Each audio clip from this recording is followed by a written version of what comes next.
Selamat datang kembali di channel Fiksi Cerita Horor. Untuk kisah kali ini ada sebuah kisah yang diambil dari tulisannya Pia Cornelia. Sebuah kisah yang berjudul Pesugihan Ratu Laut Utara. Dan untuk seperti apa kisahnya, mari kita masuk ke ceritanya. Jawa Timur sekitar tahun 2000-an adalah sebuah desa yang berada di Jember Selatan. Suasana di Kali Putih masih sama seperti desa-desa lainnya. Banyak tanaman pohon jati dan juga rumah-rumah warga yang saling berjejer dan berdekatan. Sementara itu di paling ujung utara, tepat di sebelah kebun jati, berdiri sebuah rumah yang tergolong besar dengan cat berwarna hijau. Dan di depannya ada sebuah ruko yang sudah ditempati oleh orang-orang yang menyewa pada pemiliknya. Rumah itu adalah milik Baidi dan istrinya, yaitu Lastri. Pasangan yang selalu terlihat bahagia dan harmonis. Malam itu, udara di Kali Putih sangat tinggi. Angin berembus dari pohon-pohon jati dan pematang sawah yang berada di pinggir jalan. Baidi saat itu tengah asik duduk di depan televisi sambil menyedot rokoknya. Beberapa hari yang lalu, ia sempat membenahi halaman rumahnya. Halaman yang semen itu dibongkar, kemudian diganti dengan paving block. Sementara di depan rumahnya keramik juga ia ganti dengan warna yang lebih gelap. Katanya agar tidak cepat terlihat kotor. Sementara itu, sang istri tengah sibuk membuat adonan kue. Ia sudah memecahkan puluhan telur ke baskom. Usahanya semakin pesat. Ruko miliknya selain disewakan juga digunakan untuk tempat berjualan kue sendiri. Baidi pun sendiri sehari-hari sibuk dengan kebunnya. Dari arah depan terdengar suara derap langkah kaki. Baidi yang tengah duduk sontak saja menoleh ke arah depan. "Las, Bu Komaria datang itu," serupa sambil kembali menoleh ke arah televisi. "Iya mas, biarin aja. Hari ini aku ada pesanan banyak. Kamu mau bikin kopi lagi?" Tawaran istri yang sudah mulai mengeloni adonan. "Gak usah Las, aku mau masuk dulu. Kamu jangan ganggu dan jangan panggil-panggil aku. Kalau ada tamu yang cari, bilang aja aku gak ada," jawab Baidi seraya bangkit dari duduknya. Lalu naik ke lantai 2. Memang rumah Baidi memiliki 2 lantai, sama seperti rukonya.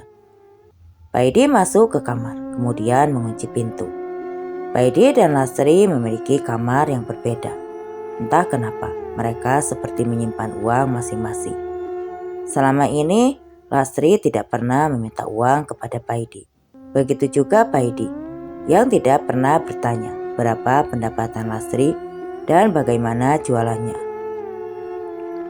Sementara itu, Komaria sudah masuk ke dalam rumah megah itu. Ia duduk tepat di sebelah Lastri. "Papa Idinya kemana Bu? Kayaknya tadi aku lihat dia duduk di ruang TV tamu deh," tanya Komaria penasaran. Sebab malam itu dia baru pertama kali melihat Baidi. Biasanya laki-laki itu setiap malam keluar, katanya mengurus usahanya dan bertemu dengan rekan-rekan bisnisnya. Akan tetapi Komaria sebenarnya penasaran. Kenapa setiap malam? Udah masuk dia, capek katanya. Jadi istirahat duluan. Udah, biarin aja Kom, dia itu seharian sibuk kerja, jawab Lastri singkat. Komaria menganggukkan kepalanya. Ia kemudian melanjutkan membantu Lastri membuat kue. Dari mulai memanggang, mengukus, dan menggoreng. Kali ini ia mendapatkan pesanan dari orang nikahan, kue tart, bolu kukus, donat, dan banyak lagi lainnya. Jam semakin cepat berputar. Tanpa terasa waktu sudah menunjukkan pukul 11 malam. Lastri tersentak kaget karena menyadari bahwa malam telah larut. Di luar, suasana sudah sangat sepi dan mencekam. Mobil dan motor hanya sesekali melintas di jalanan yang sunyi. Suara terdengar sayup-sayup. Jalanan yang dikelilingi oleh pepohonan jati yang rimbun dan hamparan persawahan yang luas memang terkenal angker. Banyak orang yang merasa takut untuk melintasinya. terutama di malam hari. Kabarnya sering terjadi aksi pembegalan di jalan itu, membuat warga sekitar pun enggan untuk keluar di malam-malam. Duh, kamu jam 11, kamu gimana ini pulangnya? Mana udah sepi lagi, Mas Paidi juga udah tidur, seru Rasti dengan wajah panik. Ia merasa bersalah karena telah membuat Komaria bekerja hingga larut malam. Komaria menggaruk tengkuknya yang tidak kata. Dia merasa sedikit bersalah karena telah membuat Lastri khawatir. Komaria juga lupa bahwa waktu sudah semakin larut. Akan tetapi, Komaria sudah meminta izin pada suami dan anaknya untuk menginap di rumah Lastri jika pekerjaannya belum selesai. Jadi apabila dia tidak pulang malam itu, tidak akan menjadi masalah.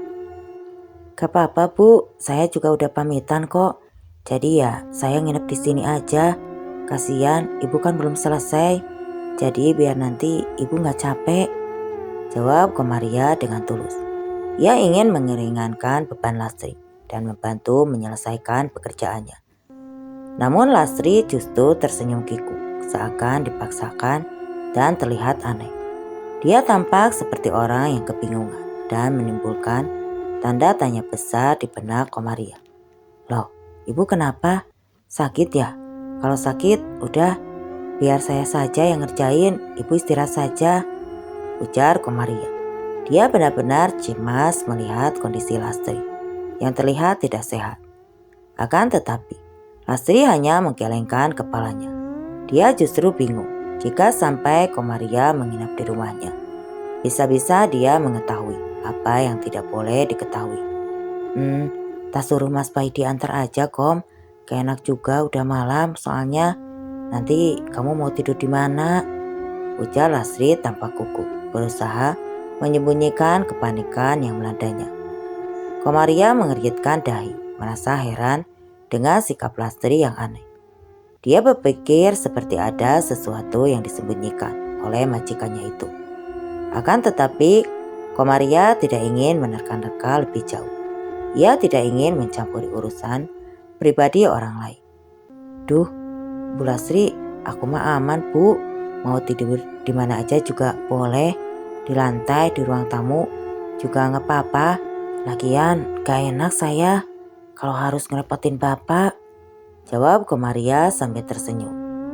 Ia segera mengambil lap dan menurunkan loyang berisi kue yang sedang dipanggang di dalam oven.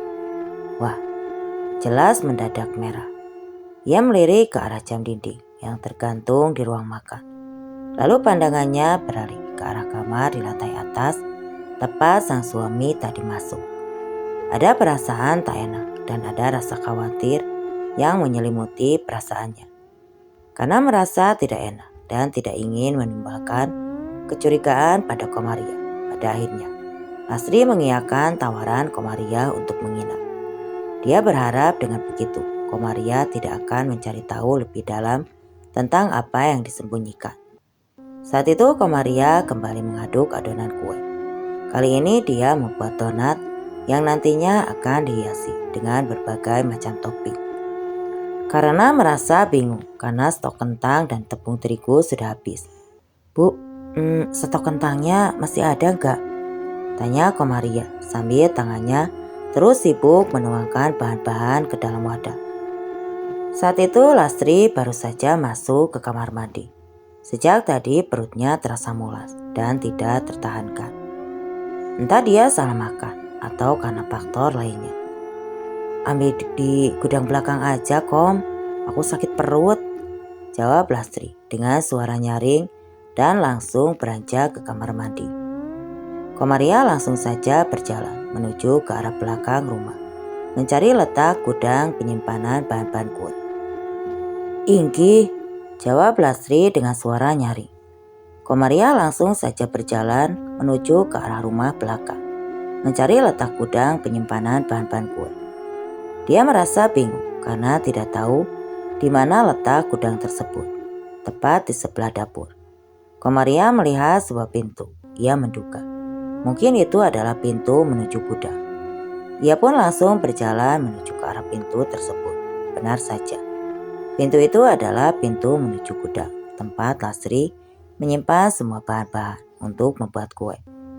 Komaria merasa bulu kuduknya merinding saat memasuki gudang yang gelap dan pengap itu. Dia segera mencari saklar lampu dan menghidupkannya. Akan tetapi, lampu di gudang itu hanya berkedip-kedip, membuat Komaria semakin ketakutan. Aduh, kok serem ya? Mungkin cuma perasaanku saja. Komaria berkata pada dirinya sendiri, mencoba untuk menenangkan diri. Dia langsung saja mencari tepung terigu dan kentang yang dibutuhkan. Komaria merasa aneh, kentang itu adalah bahan makanan yang mudah busuk. Mengapa Lastri menyimpannya di dalam gudang yang lembab dan pengap ini? Sambil menggerutu, dia mengambil sekantong tepung terigu dari dalam kardus. Akan tetapi saat tangannya masuk ke dalam kardus, dia merasa sedikit ada sesuatu yang aneh. Loh, kok tepungnya lembek ya? Apa ada yang sobek ya? Atau jangan-jangan tikus? Bisik Komaria dengan nada khawatir. Keringat dingin mulai membasahi tubuhnya. Ia merasa semakin tidak nyaman berada di dalam gudang yang pengap dan menyeramkan itu. Komaria mundur selangkah lagi dari kardus berisi tepung terigu. Jika memang ada tikus yang menggerogoti tepung itu, seharusnya tangannya sudah kotor, terkena tepung yang berhamburan. Akan tetapi tangannya tetap bersih. Tidak ada bekas tepung sedikit pun. Komaria merasa semakin aneh dan curiga.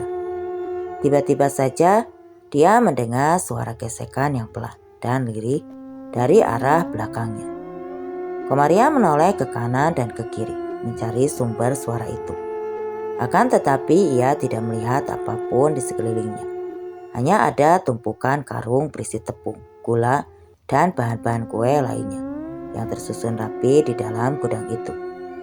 Kayaknya aku salah dengar deh. Apa karena aku udah ngantuk ya? Gumam Komaria mencoba meyakinkan dirinya sendiri bahwa dia hanya berhalusinasi karena kelelahan. Komaria kembali mendekati kardus tadi dan berusaha mengambil tepung terigu yang dibutuhkannya. Akan tetapi tangannya lagi-lagi menyentuh sesuatu yang aneh di dalam kardus itu. Benda itu terasa kenyal dan licin, dan ia merasa seperti menyentuh sesuatu yang bersisik. Jantung Komaria beradu puncak, namun kali ini Komaria tidak peduli. Ia mengambil tepung dan matanya membulat. Setelah berhasil mengambil tepung, loh, kok ada sisik apa tadi ya? Apa jangan-jangan itu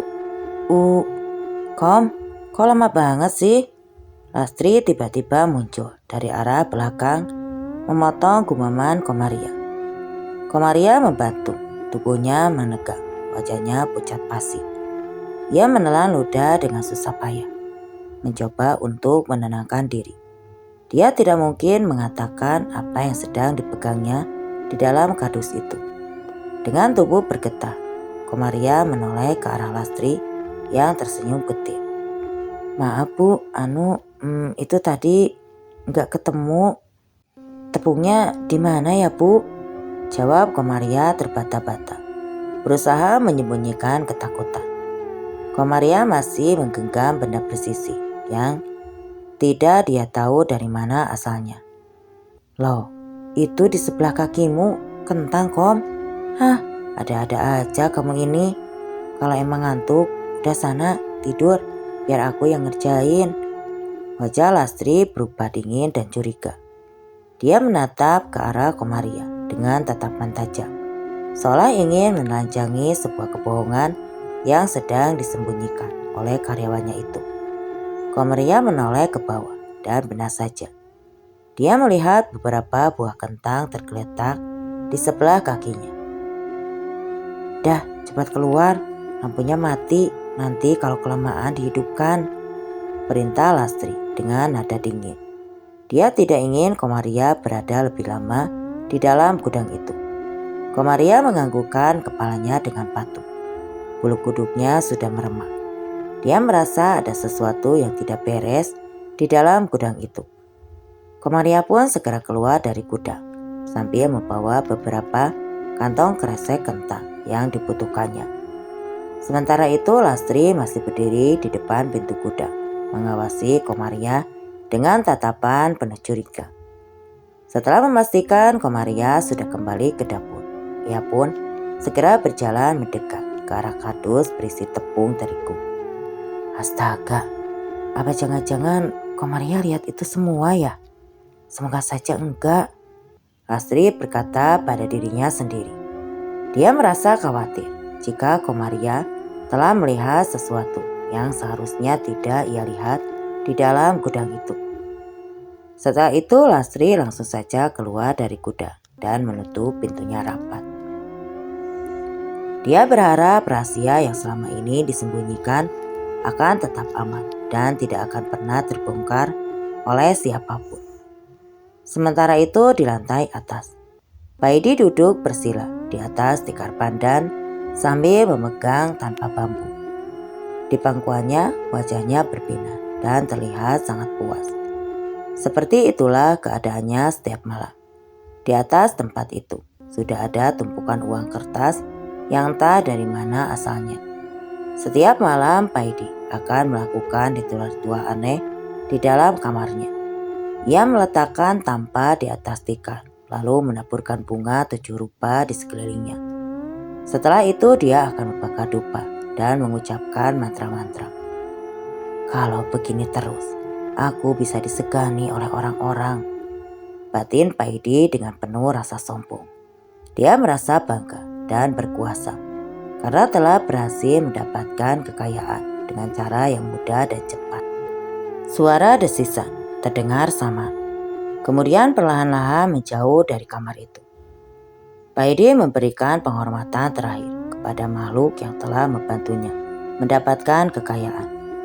Setelah selesai, Paidi pun memunguti uang-uang yang ada di atas tampa itu dan memasukkannya ke dalam brankas besi yang tersembunyi di balik lemari pakaiannya. Lalu ia segera keluar dari kamar dengan wajah berbinar-binar, ingin memberitahukan pada sang istri bahwa hasil ritualnya malam ini jauh lebih banyak dari biasanya. Itu artinya syarat-syarat yang harus ia lakukan untuk mendapatkan kekayaan semakin berat dan jelas tidak akan mudah. Namun dia tidak peduli. Baginya yang terpenting adalah dia bisa mendapatkan kekayaan berlimpah dan hidup dalam kemewahan. Dengan wajah bahagia dan penuh semangat, Paidi pun keluar dari kamar dan menuruni anak tangga menuju ke lantai 1.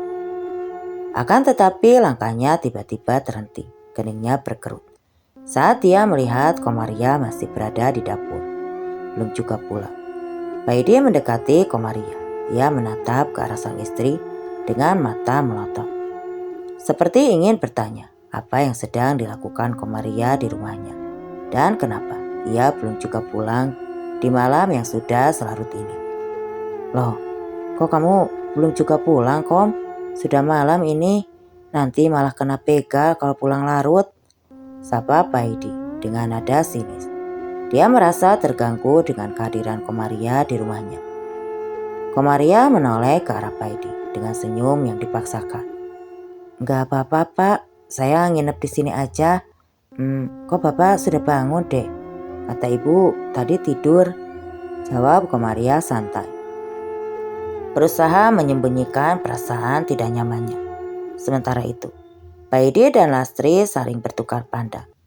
Lastri menggelengkan kepalanya, sedangkan Paidi hanya bisa terdiam. Tapi kami gak punya kamar kosong, Kom. 2 kamar di bawah itu kan jadi gudang tempat aku nyimpan barang-barang. Apa aku antar? Tawar Paidi. Wajahnya sudah tampak tidak sabar. Dia ingin segera Komaria pergi dari rumahnya. Dia itu mau tidur di sini, Mas. Udah biarin aja, besok pagi pulangnya, sahut Lastri sambil mengeringkan tangannya dengan kain lapisan. Isyarat kepada Paidi agar tidak memperpanjang masalah ini. Paidi akhirnya menganggukkan kepala. Dia hendak kembali ke kamarnya. Namun langkah kakinya terhenti oleh ucapan Komaria. Pak, itu di lengan Bapak ada apa? Kok kayak ada sisik? Tanya Komaria dengan heran. Ia menuju ke arah lengan Paidi yang terlihat aneh. Jantung Paidi terasa berhenti berdetak. Dia menoleh ke arah lengannya dengan wajah panik dan benar saja. Di sana menempel beberapa sisik ular berwarna hijau kehitaman. Paidi menelan ludah dengan susah payah. Ia merasa ketakutan dan berusaha menyembunyikan sisik ular itu. Ini mainan. Ya sudah Kom, lanjutkan aja. Aku mau tidur lagi, ngantuk. Kalian jangan tidur malam-malam. Jangan lupa kunci pintu. Takut ada maling. Jawab Paidi dengan nada bongong. Tanpa menoleh lagi, Paidi segera masuk ke dalam kamar yang ada di lantai 1. Dia tidak berani lagi naik ke lantai 2. Takut jika Komaria melihat lebih banyak hal aneh. Dan juga memang di lantai 2 itu hanya ia gunakan untuk ritual. Komaria semakin merasa ada yang aneh dengan keluarga ini. Sementara itu, Lasri yang melihat tatapan Komaria yang semakin penuh rasa curiga. Dia merasa khawatir jika Komaria mengetahui rahasia yang selama ini ia sembunyikan. Ayo cepetan, habis ini tidur, aku capek. Seru Lasri dengan suara meninggi. Dia ingin segera mengakhiri aktivitasnya dan menyuruh Komaria tidur. Komaria menganggukkan kepala, tapi berbagai pertanyaan terus berputar di benaknya. Pertama dia menemukan sisik ular di dalam kuda. Kemudian dia melihat lengan Paidi yang bersisik. Ada apa sebenarnya dengan keluarga ini? Iya Bu, duh saya kok sampai lupa ya. Habis ini saya pulang aja deh Bu. Besok saya harus masakin orang di sawah, ujar Komaria. Tiba-tiba ia memutuskan untuk pulang saja daripada harus berada di rumah yang penuh dengan misteri ini. Lasri mengerutkan dahi. Ia mulai berpikir bahwa mungkin saja Komaria sudah curiga dengan apa yang ia lihat di gudang dan juga dengan sisik ular di lengan Paidi. Lasri yakin bahwa Komaria telah mengetahui sesuatu yang seharusnya tidak diketahui. Oh iya Kom, nanti aku antar sampai depan deh, jawab Lasri, kali ini dengan nada ramah. Dia ingin memastikan bahwa Komaria tidak akan menceritakan apapun pada orang lain tentang apa yang telah ia lihat di rumahnya. Setelah beberapa saat dan jam sudah menunjukkan pukul 2 dini hari, Komaria pun memutuskan pulang. Akan tetapi sebelum itu, Lasri memberikan beberapa lembar uang pada Komaria dengan alasan sebagai upah karena telah membantunya lembur. Jumlah uang yang diberikan oleh Lasri jauh lebih banyak daripada biasanya. Komaria merasa semakin curiga dengan sikap Lasri. Ada apa sebenarnya dengan keluarga ini dan mengapa tiba-tiba Lasri memberikan uang sebanyak ini padanya? Lasri akhirnya membangunkan Paidi agar ia mengantarkan Komaria pulang, tapi Paidi menolaknya. Sementara itu Komaria merasa ketakutan luar biasa. Di sepanjang perjalanan, ia berjalan dengan langkah lebar. Sesekali ia berlari, seolah ada sesuatu yang mengejarnya dari belakang. Entah kenapa, jarak rumahnya yang sebenarnya tidak terlalu jauh terasa seperti berkilo-kilometer. Komaria sudah berlari sekuat tenaga, namun tak kunjung sampai di rumahnya. Perasaan takut dan cemas semakin menghantuinya, hingga akhirnya ia pun tiba di depan rumah kecil yang sederhana. Tembok rumahnya sudah menghitam dan catnya memudar.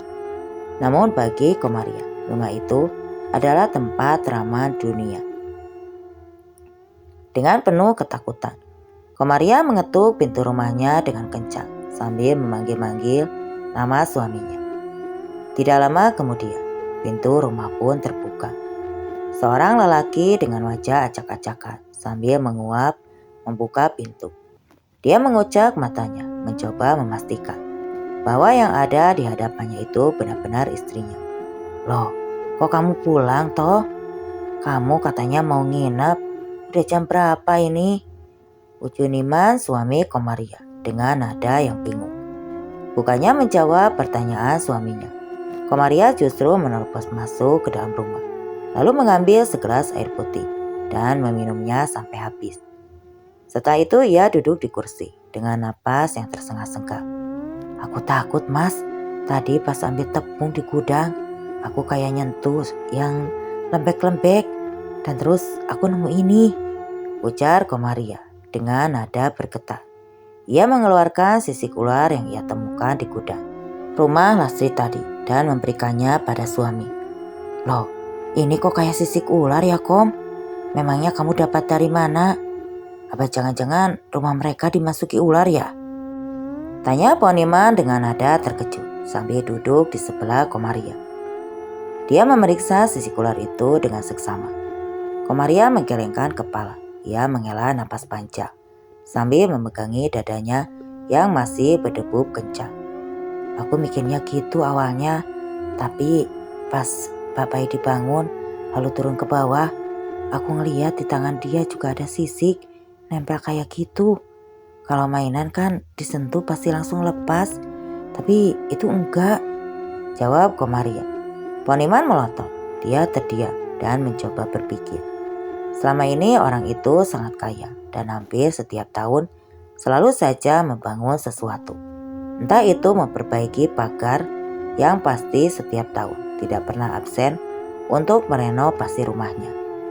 Apa jangan-jangan mereka pakai pesugihan ya?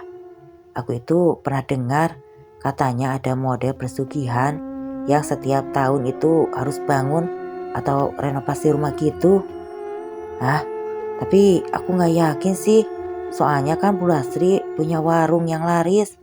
Kamu juga tahu kan, kuenya itu rasanya enak, sambung Poniman lagi. Kemudian Komaria mengeluarkan uang dari sakunya dan meletakkannya di atas meja. Tuh, aku tadi dikasih upah segitu banyak, tapi aku gak mau pakai uang itu. Aku masih pengen hidup panjang, nanti malah aku jadi tumbal, ujar Komaria.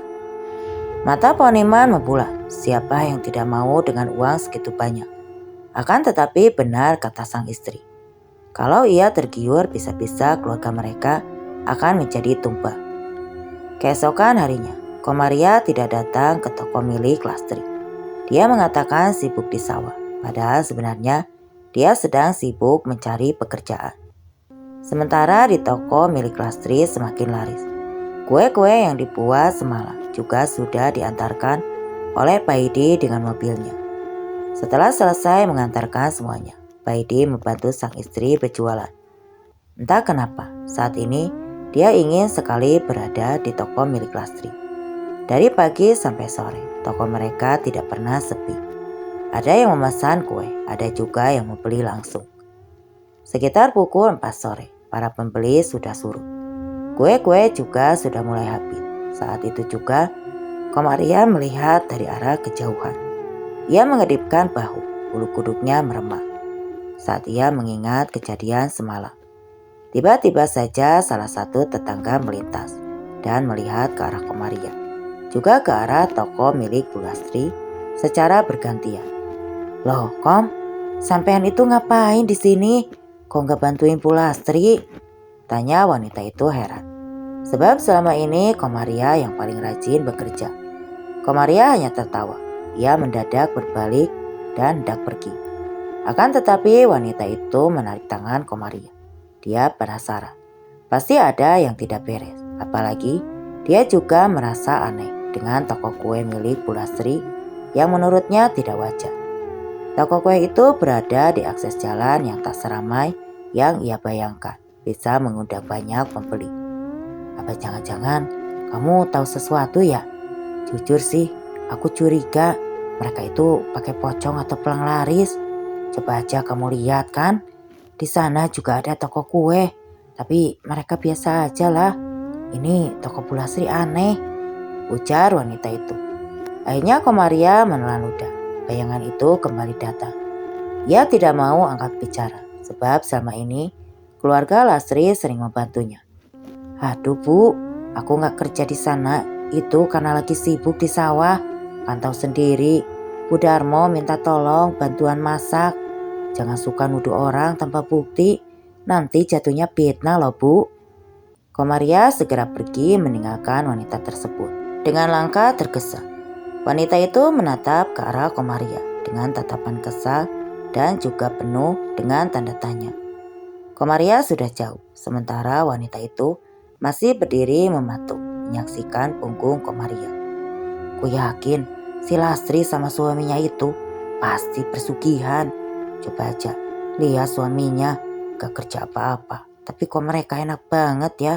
Emang berapa sih untungnya jualan kue itu? Wanita itu mendumal sendiri. Sementara itu kue-kue di toko Lastri sudah habis. Dia pun terpaksa menutup toko di sini. Lastri meyakin jika Komaria pasti curiga.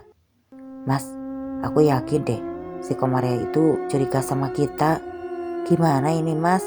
Kalau sampai dia ngomong sama orang-orang gimana? Tanya Lastri yang tampak pucat. Alah, biarin aja Las. Siapa yang curiga kalau dia yang kita jadikan tumbal? Siapapun itu, kalau dia ikut campur, jadikan saja dia tumbal. Jawab Baidi dengan entengnya. 2 hari kemudian, Komaria jatuh sakit. Di sekujur tubuhnya terlihat memar, seperti terlilit sesuatu. Saat dibawa ke dokter, katanya dia menderita diabetes. Akan tetapi keluarganya bingung jika diabetes, maka tidak akan seperti itu tanda-tandanya. Kasihan ya si Komaria, kok tiba-tiba bisa sakit kayak gitu? Suara bisik-bisik para warga. Ya, warga mulai curiga dengan keluarga Baidi. Karena menurut mereka, semenjak Komaria berhenti bekerja dari tempat Lastri, dia jatuh sakit. Jangan suka nuduh tanpa bukti.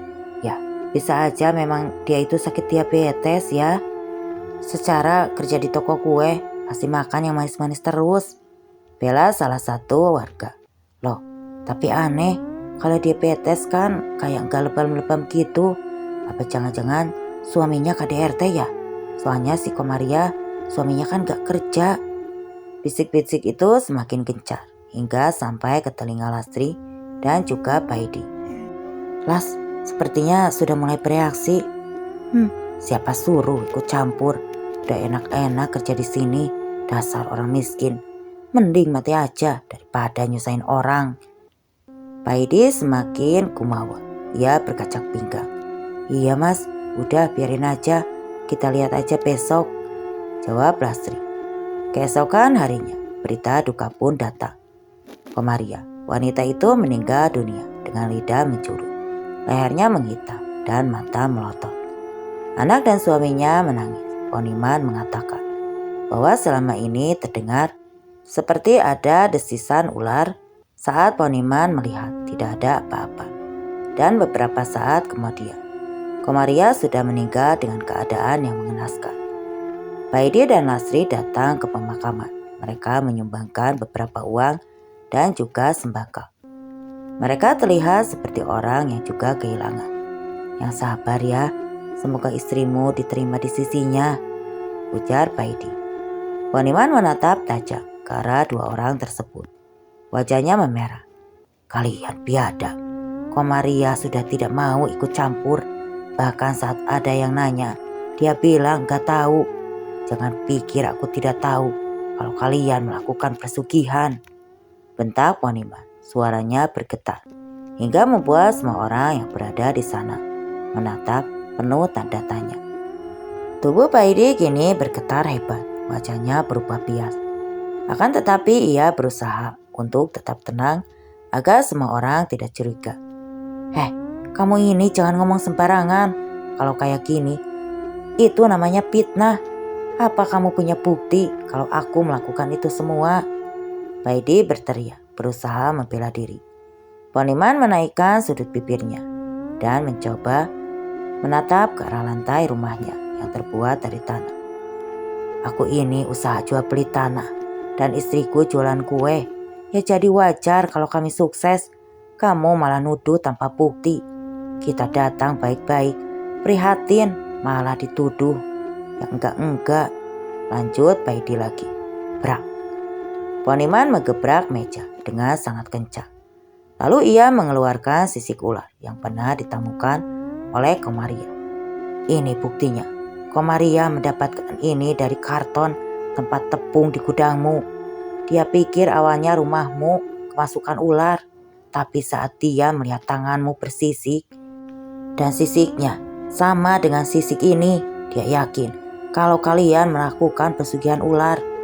Dan saat sudah ketahuan kalian sengaja menjadikan Komaria sebagai tumbal. Jangan pikir aku nggak tahu. Apalagi saat itu kalian ngasih uang Komaria lebih banyak. Pergi dari sini, usir Poniman.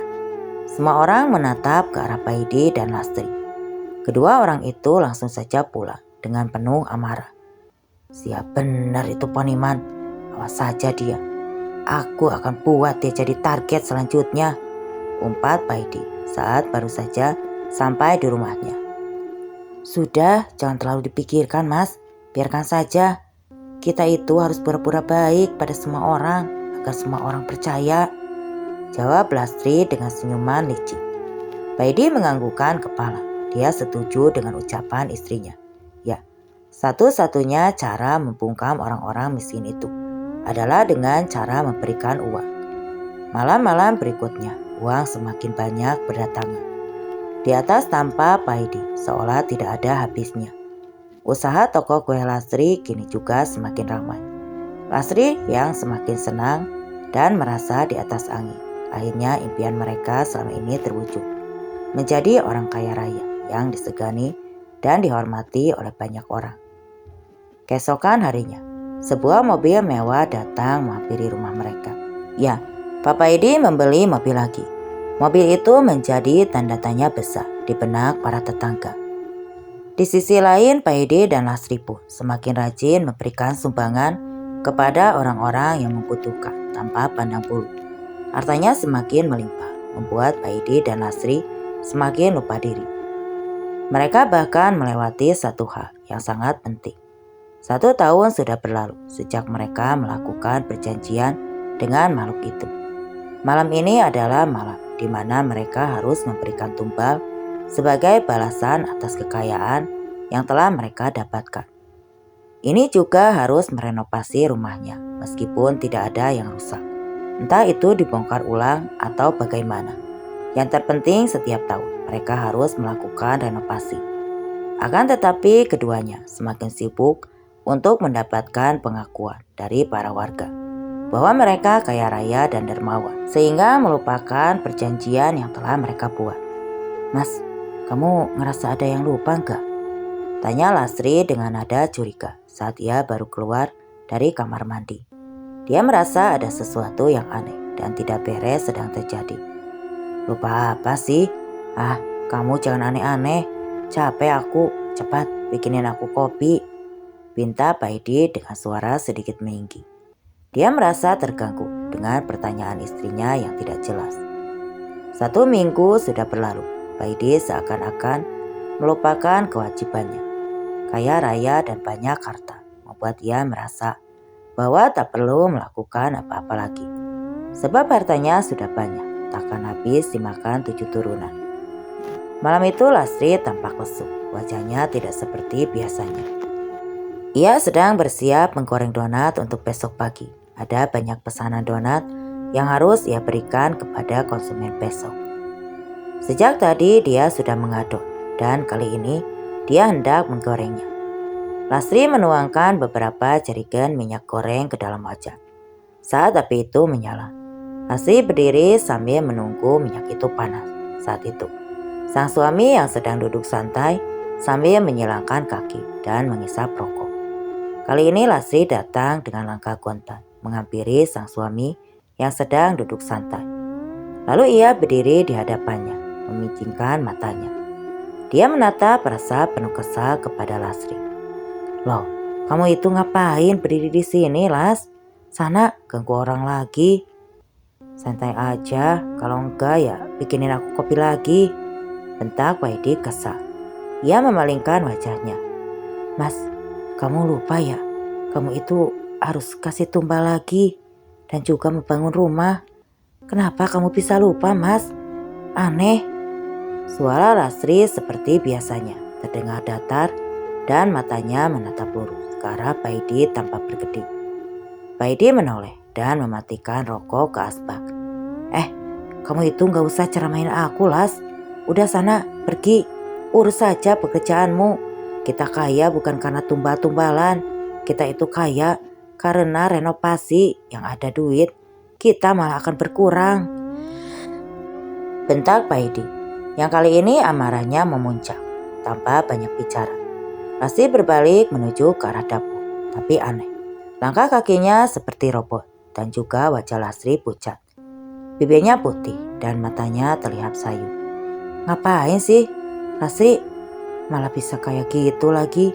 Aku itu sudah cukup kaya. Aku sudah gak butuh lagi persugihan itu, seru Paidi. Ya, Paidi dan juga Lastri mendatangi pantai utara beberapa tahun yang lalu. Saat mereka hidup hancur, dihina, dan dicaci maki oleh orang-orang. Mereka yang mendengar tentang persugihan Dewi Lanca, lalu melakukan persugihan itu, di mana mereka juga harus menumbalkan seseorang dan setiap tahun harus melakukan renovasi rumah. Pada titik jika mereka melanggar, maka akan ada hukuman yang setimpal. Dan saat ini, Paidi di atas awan. Ia merasa tidak perlu lagi melakukan itu semua. Dasar. Lagi kan Dewi Lancar juga gak akan datang. Apalagi aku sekarang udah kaya raya. Dia juga pasti tahu kok kalau aku udah cukup. Paidi masih saja bergumul kesal. Tiba-tiba saja dari arah dapur, Paidi mencium bau minyak panas. Aromanya begitu menyengat. Karena takut terjadi kebakaran, dia pun segera bangkit dan menuju ke dapur. Saat itu dia melihat Lastri berdiri dengan tatapan kosong. Di sebelah kompor yang menyala dan minyak sudah mengeluarkan asap. Paidi memanggil-manggil istrinya dan mengatakan bahwa minyak itu sudah panas. Tapi Lastri masih terdiam mematung dengan tatapan kosong. Beberapa saat kemudian, tiba-tiba Lastri menceburkan wajahnya ke dalam minyak panas itu. Lastri, apa yang kamu lakukan? Kamu sudah gila. Kamu, tolong, teriak Paidi panik. Minyak sudah meluap kemana-mana. Sementara tubuh Lastri setengahnya sudah masuk ke dalam wajan besar. Paidi dengan panik berusaha mematikan kompor. Namun tiba-tiba saja api menyambar dan membuat tubuh Lastri terbakar. Paidi berusaha keluar mencari pertolongan. Beberapa warga datang menghampirinya untuk membantu. Bau kosong dari tubuh Lastri menyengat, kembali mendekat. Ia hendak meraih Lastri, akan tetapi kakinya terpeleset minyak panas. Lalu ia pun terjatuh. Api lalu menyambar tubuh Paidi dan menjilati seluruh tubuhnya. Api berkobar, warga berbondong-bondong membantu untuk memadamkan. Akan tetapi bukannya mati, tapi api justru semakin menyala besar. Dan tiba-tiba saja dari arah dapur muncul bayangan ular hijau besar. Ukurannya membuat ruangan dapur seperti tidak muat. Semua orang mendadak mundur, takut jika ular itu memangsa mereka. Dan ular itu tiba-tiba saja melilit tubuh Paidi dan Lastri, hingga membuat mereka remuk. Bersamaan dengan itu, api pun padam. Paidi dinyatakan meninggal dunia bersama Lastri istrinya. Dan cerita pun selesai. Oke teman-teman, sekian untuk kisah kali ini. Terima kasih untuk yang sudah mampir di channel ini. Dan terima kasih untuk yang sudah hadir dan mendengarkan cerita ini sampai akhir. Saya pamit undur diri. Wassalam.